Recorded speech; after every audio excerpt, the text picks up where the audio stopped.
us in clear Caucasian splice brother. Let me let my genetic splice brother do the talking now, okay? Let me let him explain this shit to y'all. The Bible has told us in clear terms that it is a book written in symbols and that we shouldn't take it literally. And here you see Psalm 78:2. I will open my mouth. This is God talking. I'll talk in a parable. I will utter dark sayings. Dark sayings are things like allegory and mythological statements. In other words, it looks to you like one thing, but it really means something else. See?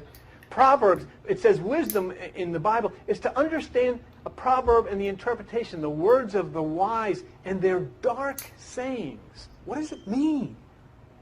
In Matthew 13:34, Jesus spoke to the multitude in parables, and he never spoke without a parable. In other words, everything that you see Jesus saying in the Bible is symbolic. It means something else. 2 Corinthians, we're made ministers of the New Testament, not of the letter, because the letter kills, but the Spirit gives life. Not of the letter. Don't take it literally, is what it's saying. Don't take it literally. And that's what we've done. We've taken all of this stuff literally, and we drop bombs on one another. And here, look at this one. Romans 2. He's a Jew which is one inwardly.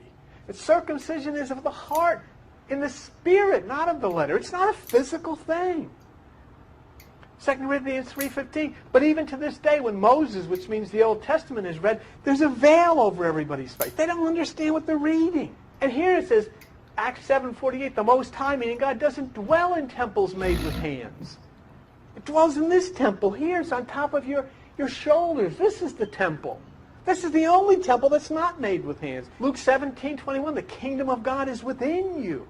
1 Corinthians 3:16, you are the temple of God. The temple is holy. Which temple? You are. That story about Abraham and Sarah is an allegory.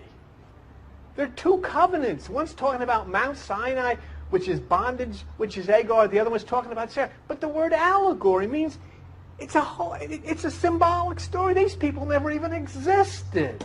Nobody in the Bible ever existed.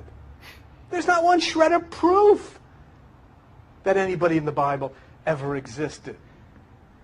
And so the Bible, the very Bible, is telling us, don't take this stuff literally. And yet every religion on the face of the earth is exactly what they've done. It was something that came from Tel Aviv University, and we'll put this up real quick. This is from Tel Aviv University. This is from Professor Ziv Herzog.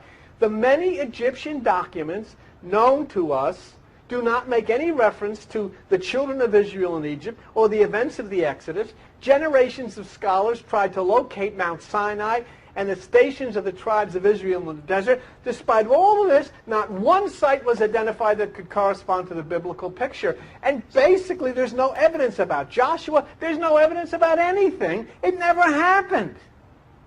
And it's wonderful because it means it's mythology, and it does happen. See?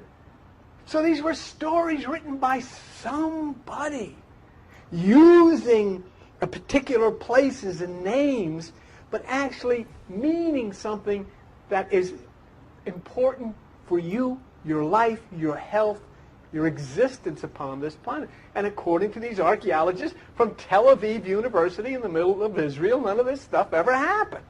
None of it. It doesn't make any difference whether you want to go crucifixion, Jesus, Mary, all this kind of stuff.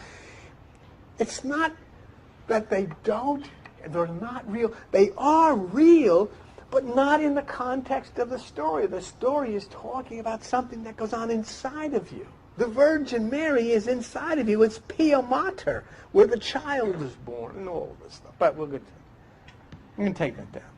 So if the Bible doesn't mean what it says, what does it mean? And what I believe we found last week is unquestionable. That the Bible is a document about the human mind. From cover to cover, the Bible is not talking to places on the ground, but talking about places inside of your head, in the human mind, the people of various aspects of what goes on inside of you, your mind and your body. The 12 tribes in the desert gathered around the tabernacle are actually the 12 cranium nerves of the brain, which are attached to the brain and gather around the center, which is the dwelling place of God within you, the temple inside of you. So the whole thing is laid out in the Bible is actually a description of the structure of the human brain mind, where God dwells. And then that's extremely exciting, because then if you start looking through all of this from page to page, you realize you're looking at a psychology, anatomy, mystical, spiritual lesson about the inside of you. We looked at the biblical...